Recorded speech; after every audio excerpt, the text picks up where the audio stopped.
Ram's academy में आपका स्वागत है भी कुमार के साथ। आज का टॉपिक है बच्चों आर डी शर्मा का, जो मैं पिछले कक्षा में पढ़ाया था। जो फर्स्ट डे था हमारा, आज सेकंड डे है उसका।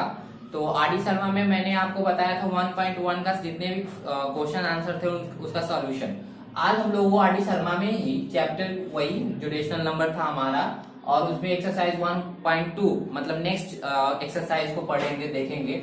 और ये हमारा सेकंड क्लासेस है।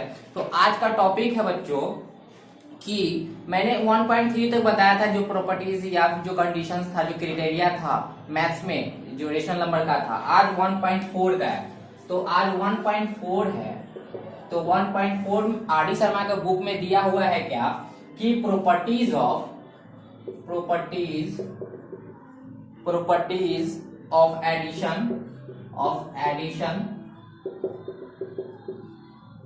एडिशंस ऑफ रेशनल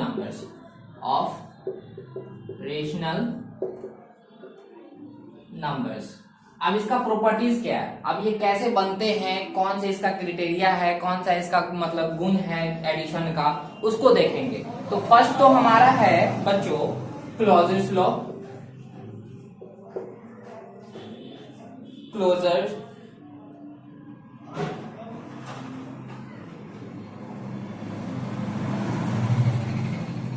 बोल सकते हैं या प्रॉपर्टी भी कह सकते हैं,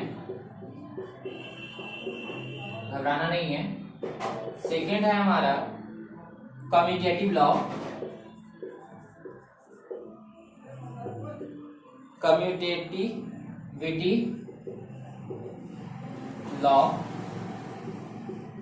या फिर प्रॉपर्टी,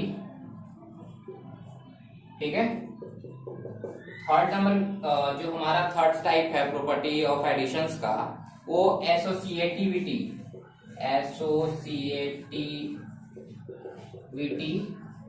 लॉ प्रॉपर्टी है, ठीक है। इसमें पढ़ना क्या है बच्चों, क्लोजर्स लॉ प्रॉपर्टी, ठीक ना, यानी properties of addition of rational number में आपको फर्स्ट तो क्लोजर्स लॉ है, ठीक है। First closures law, commutativity law या प्रॉपर्टी, ये हमारा सेकंड लॉ है एडिशन ऑफ प्रॉपर्टीज का, ठीक है। और एसोसिएटिविटी लॉ ये हमारा थर्ड प्रॉपर्टीज है। इस प्रॉपर्टीज में देखने क्या है उसको देखते हैं। इसमें अगर कोई भी हमारा रेशनल नंबर है, ठीक है, कोई भी एज लाइक मान लेते हैं 2/3 है या 2/3 और प्लस 6/9, कोई एनी टू नंबर्स है। अगर 6/9, ठीक है, तो ये दो रेशनल नंबर को क्या करना है कि अगर ऐड करने हैं तो ये ऐड किस मेथड से होगा, ठीक है। तो यहाँ पे आप देख सकते हैं कि यहाँ पे a/b है, ठीक है, और एक हमारा ये हो जाएगा प्लस, आप यहाँ c/d लिख सकते हैं। तो यहाँ दो लॉ है। तो ये इस जगह पे अगर मान लेते हैं कि पहले इसको डायरेक्ट अगर फाइंड आउट करते हैं ना आंसर, ठीक है, एलसीएम लेते हैं, 9 लिखते हैं, फिर 3 टाइम में यहाँ 2 6 हो जाएगा और प्लस ये 6, ठीक है, और यहाँ 12/9, ये हमारा डायरेक्टली जो आंसर होते हैं। अब इसका एलसीएम देख लीजिएगा बच्चों, ठीक है, और क्योंकि एलसीएम दोबारा मैं बताऊंगा नहीं। और 3 और 9 है तो 3 से 1 टाइम में लगाइएगा, 3 टाइम में लगाइएगा तो 3 3 9 तो, और मतलब कि ऐसे ही जनरली हो जाएंगे। तो यहाँ पे क्या हो जाएगा, ये 2 था हमारा, मल्टीपल करने के बाद जो 3 के टेबल में 9 कितने टाइम्स में, एक बार मैं रिपीट कर दे रहा हूँ, 3 टाइम में तो 3 से मल्टीपल करते हैं यहाँ पे तो 6 हो गया। 9 के टेबल में 9 कितने टाइम्स में, तो 1 टाइम में, तो 1 से मल्टीपल, तो 6 1 जा 6 प्लस 6 ऐड करेंगे तो ये हमारा 12 हो जाएगा। और जो डिवाइडेड में 9 रहेंगे तो उसको 9। अब इसको लोएस्ट फॉर्म में करने हैं, लोएस्ट फॉर्म में कर लीजिए, सिंप्लीफाई करना है, ठीक है, दोनों एक ही होते हैं। तो अब ये 3 के टेबल में डिविजिबल होगा ना 12, और ये 9 भी डिविजिबल होंगे 3, तो यहाँ पे ये 4 टाइम में और ये 3 टाइम में, ये हमारा 4/3 आंसर हो गया। तो कहने का मतलब यही है कि ये जो a/b के फॉर्म में था ना, ये जो हमारा a/b में था और डायरेक्ट हमारा c/d था, डायरेक्ट आंसर निकाल लिए, तो वो हमारा क्लोजर्स लॉ में हो गया। अब कम्यूटेटिविटी लॉ में क्या होता है कि कम्यूटेटिविटी लॉ में कोई हमारा जैसे रेशनल नंबर दिए रहेंगे, ठीक है, तो रेशनल नंबर दिए रहेंगे तो इसमें दोनों साइड में इक्वल होना चाहिए। कहने का मतलब है ये तो हमारा ये डायरेक्ट फाइंड आउट करेंगे आंसर, ये हमारा कंप्लीट। सेकंड फर्स्ट का ये सेकंड देख लीजिए, अगर कोई a बाई बी दिया हुआ है, कोई रेशनल नंबर दिए हुए हैं तो c बाई डी करना है। तो अगर हम a बाई बी में अगर c बाई डी को, मतलब कहने का मतलब क्या है कि a बाई बी में अगर किसी रेशनल नंबर को जैसे c बाई डी है, अगर उसको ऐड करते हैं तो वो कितना आएगा, ठीक ना, वो क्या आएगा। तो यहाँ पे डायरेक्ट फाइंड आउट करते थे, लेकिन इसको यहाँ समझ लीजिए कि टेस्टिंग हो रहा है, ठीक है। तो यहाँ पे क्या किए हैं, a बाई बी, b में c प्लस डी को जोड़े। अब यहाँ पे क्या करेंगे, c बाई डी में a प्लस b को जोड़ेंगे। अगर हमारा दोनों साइड, ठीक ना, ये जो हमारा RHS साइड है और LHS साइड है, ठीक ना, अगर दोनों साइड में अगर जैसे मान लीजिए कोई क्वेश्चंस आते हैं, अगर ये साइड में 12 आ रहे हैं और ये साइड में अगर 13 आ जाएंगे तो ये इस लॉ को फॉलो नहीं करेगा, ठीक है। दोनों इक्वल होना चाहिए, RHS इक्वल होना चाहिए LHS के, या फिर LHS इक्वल होना चाहिए RHS के। तो ये 12 इक्वल टू 12 हो जाएंगे। तो यह इस क्राइटेरिया को क्या कर रहा है, ये रेशनल नंबर जो एडिशन प्रॉपर्टीज ऑफ एडिशन है वो उसको फॉलो कर रहा है। तो ये हमारा क्या हो जाएगा, कम्यूटेटिव लॉ ऑफ प्रॉपर्टीज में आ जाएंगे, मतलब कि लॉ या प्रॉपर्टी बोल सकते हैं। एसोसिएटिविटी लॉ और प्रॉपर्टी क्या होता है, तो प्रॉपर्टी में होते हैं यही कि इसमें दो रेशनल नंबर दिए रहते हैं ना, 2 दिए रहते हैं, 3 भी दिए रहेंगे, लेकिन एसोसिएटिविटी में कम से कम 3 होने चाहिए, ठीक है, क्योंकि उसको हम एसोसिएट करते हैं ना। तो जैसे मान लीजिए कि a बाई बी है कोई number, rational number, c by D है और e बाई एफ है, ठीक है। अगर इस तीनों नंबर को हम ऐड करते हैं तो ऐड करने के बाद क्या आएगा उसको मैं देख लेता हूं एक बार।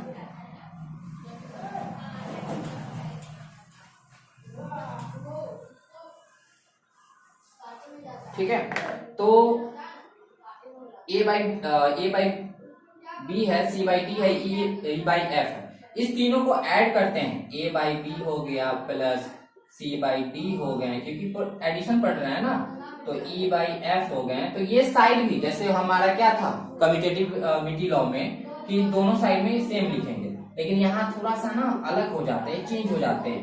अब ये चेंजिंग क्या है वो देखना है बस, ठीक है। इसको इरेज कर दे रहा हूं।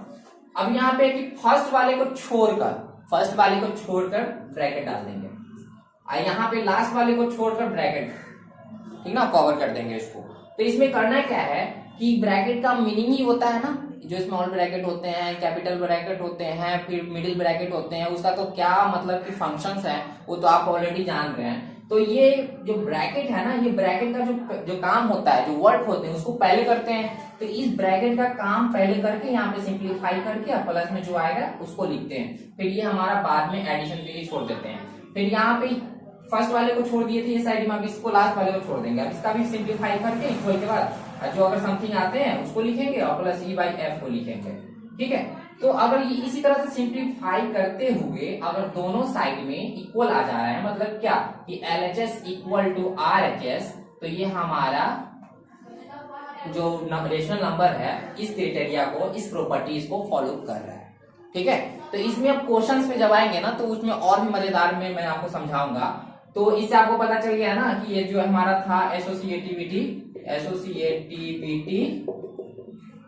लॉ, ठीक है, इस फंक्शन में होंगे। फर्स्ट वाले को छोड़कर बाकी सारे को कवर कर दो छोटी ब्रैकेट से, स्मॉल ब्रैकेट, और लास्ट वाले को छोड़कर और स्टार्टिंग से जो फर्स्ट और सेकंड होंगे उसको स्मॉल ब्रैकेट में कवर कर दीजिए, ठीक है। बस इजी वे है इसका, नाम चुटकी में क्वेश्चन सॉल्व होंगे।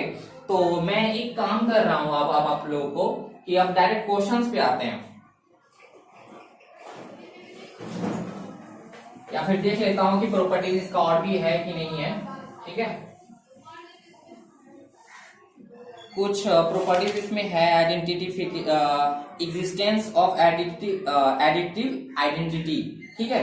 अब ये आइडेंटिटी का क्या होता है, तो आइडेंटिटी है, 0 है, ठीक ना। अब मैं एक सीधा सा शॉर्ट में आप लोगों को समझा दे रहा हूं कि किसी भी नंबर में, ठीक है, मैं ये नहीं माइनस हो या फिर प्लस हो ये नहीं बोल रहा हूं, किसी भी नंबर में अगर 0 जोड़ते हैं या 0 घटा लेते हैं, मतलब 0 को ऐड करते हैं, 0 को सब्ट्रैक्ट करते हैं, तो उस समय क्या होता है कि कोई भी चेंजिंग नहीं होती है क्या, नहीं ना। तो ये क्या होता है कि जैसे मान लीजिए 4 में अगर हम 0 ऐड करते हैं तो क्या 4 में चेंजिंग होगा, नहीं होगा, ठीक है, ये 4 हो जाएंगे। और यहाँ पे जैसे मान लीजिए 4 में अगर -0 को हम निकाल लेते हैं, कहने का मतलब सब्ट्रैक्ट कर लेते हैं, तो क्या ये चेंजिंग होगा? नहीं होगा, नो चेंजिंग। लेकिन हाँ, इसमें क्या होता है कि मल्टीपल में ना डायरेक्टली 0 हो जाते हैं। ये छोटे छोटे मतलब कॉन्सेप्ट्स हैं, वो थोड़ा सा समझना है इसमें, ठीक है। 4 में अगर 0 से मल्टीपल करते हैं तो 0, मतलब दुनिया की कितनी सी बड़ी क्यों ना संख्या हो, बहुत से बहुत बड़ी संख्या, अगर उसमें 0 से मल्टीपल करते हैं ना तो ऑलवेज वी हैव 0, या वो निगेटिव साइन हो या पॉजिटिव साइन हो, डोंट माइंड, ओके। तो ये कोई मायने नहीं रखता है। तो किसी भी नंबर में आप अगर 0 से मल्टीपल करते हैं तो हमारा, ठीक है, 0 आते हैं, ठीक है। अब दूसरी बात है हमारा क्या, कि अगर ये तो हमारा 0 का कॉन्सेप्ट हो गया, ये 0 कॉन्सेप्ट है, ये 0 का कॉन्सेप्ट हो गया। अब ये आइडेंटिटी क्या होती है? तो आइडेंटिटी में यही सेम, आइडेंटिटी की जगह मतलब 1, तो आइडेंटिटी कहने का मतलब ही होता है 1 आइडेंटिटी। तो इसका मीनिंग होता है कि 1 का कॉन्सेप्ट लेने हैं। क्या लेने हैं? 1 का कॉन्सेप्ट। तो 1 का कॉन्सेप्ट में किसी भी संख्या में, किसी भी नंबर में अगर हम 1 ऐड कर लेते हैं तो वो क्या हो जाता है? सक्सेसिव हो जाते हैं ना, जिसको हाँ सक्सेसिव होते हैं, ठीक है। तो 4 + 1 करते हैं मीन्स आगे का नंबर हो जाता है। जैसे 4 + 1 इसमें आइडेंटिटी ऐड की है ना, तो ये 5 हो गया, ठीक है। और जैसे कोई भी रेशनल नंबर में, तो ये भी तो हमारा रेशनल नंबर है ना, ये मैं 4 लिख रहा हूँ, 5 लिख रहा हूँ, तो इसको ये तो नेचुरल नंबर है, लेकिन ये क्या है? होल नंबर भी है, रेशनल नंबर भी है, ठीक ना। तो ये घबराना नहीं है कि अब ये सर एलसीएम लिए क्यों नहीं, सर यहाँ कॉन्सेप्ट ही नहीं है, ठीक ना, ये प्रॉब्लम नहीं है। तो डायरेक्ट ऐड करके लिख दिए। अगर मान लीजिए कि ठीक है, मैं ये नहीं कॉन्सेप्ट दे रहा हूँ, 4/2 दे रहा हूँ, ठीक है, तो ये 2 से डिविजल हो जाएगा 2। आप इसमें इसी में बोलूंगा कि क्या होगा कि 1 ऐड कर दो, ठीक है, तो 3 हो गए। अब इसको जो लिखे हैं, इसको इस वे में भी तो लिख सकते थे ना, कि डायरेक्ट ऐसे है तो इसको 3 लिख सकते हैं, नहीं, इसको थोड़ा सा सॉल्यूशन करेंगे, दिखाएंगे, कौन से स्टेप लिखेंगे, ठीक है। तो ये हो गए। अगर किसी भी नंबर में अगर आइडेंटिटी माइनस करते हैं तो वो कम हो जाता है, ठीक है ना, तो ये 3 हो जाएंगे। मतलब आपके पास 3 टॉफी है, तो उसमें वो आइडेंटिटी 1 क्या करना है? सब्ट्रैक्ट कर लेने हैं, कि एक मतलब कि जो क्वांटिटी होगा उसको सब्ट्रैक्ट कर लेने हैं, तो वो क्या हो जाएगा? 2 हो जाएंगे। अगर ऐड करने हैं तो 4 हो जाएंगे। बस ये छोटा सा एक कॉन्सेप्ट है, 0 का कॉन्सेप्ट था और आइडेंटिटी कॉन्सेप्ट है, ठीक है। उसके बाद है निगेटिव नंबर का कॉन्सेप्ट क्या है, कि existence of negative additive inverse, ठीक ना। अब ये एडिटिव इनवर्स क्या होते हैं उसको देख लेते हैं।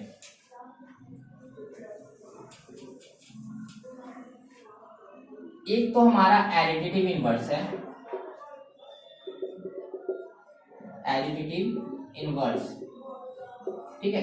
कोई भी रेशनल नंबर हो, कोई भी, उसका अगर साइन जो होगा अगर प्लस में है तो उसको माइनस में कर देंगे, ठीक ना। मतलब जो गरीब है उसको अमीर कर देंगे और अमीर को गरीब कर देंगे, ठीक है।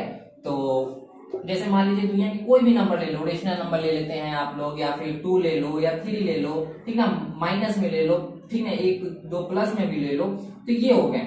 अगर इसका एडिटिव इनवर्स पूछेगा कि एडिटिव इनवर्स क्या है, तो एडिटिव इनवर्स इसका हो जाएगा, आपको माइनस में है तो ये प्लस में 7/2, ठीक है, अपॉन भी बोल सकते हैं ना, पिछले प्रीवियस डे में पढ़ाया था मैंने। और ये प्लस लिखना कोई नीड होते नहीं है।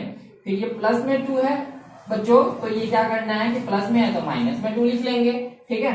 और ये प्लस में है तो इसको भी माइनस में लिख लेंगे। मतलब कहने का बस साइन को चेंज करने हैं, नंबर कोई भी हो, बस साइन को चेंज करके लिख देने हैं, वो हमारा एडिटिव इनवर्स हो जाते हैं। एक मल्टीप्लिकेटिव इनवर्स होते हैं। अभी मल्टीप्लिकेटिव इनवर्स क्या होता है, शायद आपके बुक में नहीं दिए हुए हैं, ठीक है।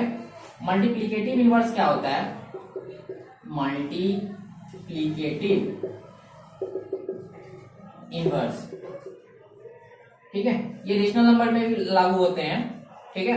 जैसे मान लेते हैं कि मल्टीप्लिकेटिव इनवर्स इसका क्या है, तो 7/2 है, तो इसका मल्टीप्लिकेटिव, इसको न्यूमरेटर चेंज इनटू डिनोमिनेटर और डिनोमिनेटर चेंज इनटू न्यूमरेटर। तो जैसे ये 7 है, ये ऊपर में m की जगह पे है, ये d की जगह पे है 2, तो इसको d को n मान लेंगे, मतलब एक्सचेंज कर दो, एक्सचेंज ऑफर, ठीक है। तो ये 2 हो जाएगा और ये 7 हो जाएंगे।